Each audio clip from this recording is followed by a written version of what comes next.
Ciao-an sa ating lahat. Welcome back sa ating channel, guys. Ayan.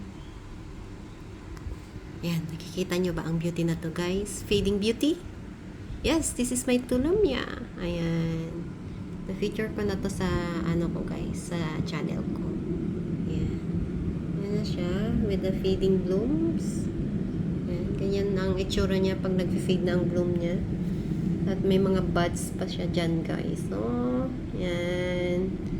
Itong tulumya na to na banggit ko na, guys, na non-stop siya magbo-bloom. Yan. Nung finiture ko siya, ito yan siya, guys. So, yung yan, yung na-feature ko sa inyo, guys. Tapos, nag-bloom na siya dito. Ayan. Nag-bloom na rin siya dyan sa likod. Ayan. It's just a few months back, parang 2-3 months, yan. So, ibig sabihin, parang monthly siyang, nagbo-bloom, guys. Yan. Yan. Sa mga mahilig sa orchids niya, dyan, try tulumyas, guys. They will not fail you.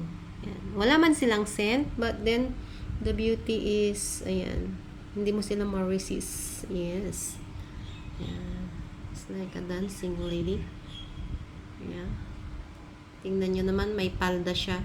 Sa aming mga Ilocano, palda ang tawag. Palda din ba ang Tagalog nito? Ano ba yun? Parang ang ko sa mga wrong grammar, wrong Parang nagkakaroon ako ng may difficulty of ako finding word. Ano bang term nun? Tingnan mo, makakalimutin na talaga. Yan. So, this is it, guys. Ayan siya, pag fading. And, ayan. Marami akong, nito. Variety, guys. Nasa Pinas. Hindi ko nakukuhanan ng, ng tawag nito, video. Ayan. Ayan.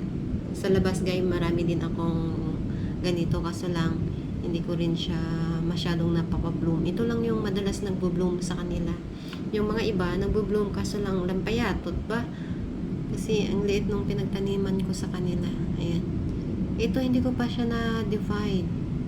Hindi ko pa ba ito na-divide? Or nag-uwi na ako sa bahay namin nito? Hindi ko lang alam. Hindi ko na matandaan. Pero ang tagal na nito sa akin. Sobrang tagal na yan sa akin. Ayan. Gusto ko ng mga maliliit na lang. Parang maliliit ng i-carry-carry. Pag naglipat-lipat ng mga yan. So, ayan, guys. Yan, just sharing it with you, this beauty. And thank you sa panonood. See you on my next vlog, guys. Hopefully, you join us again. Yes. Just guys, and bye-bye. Have a nice day.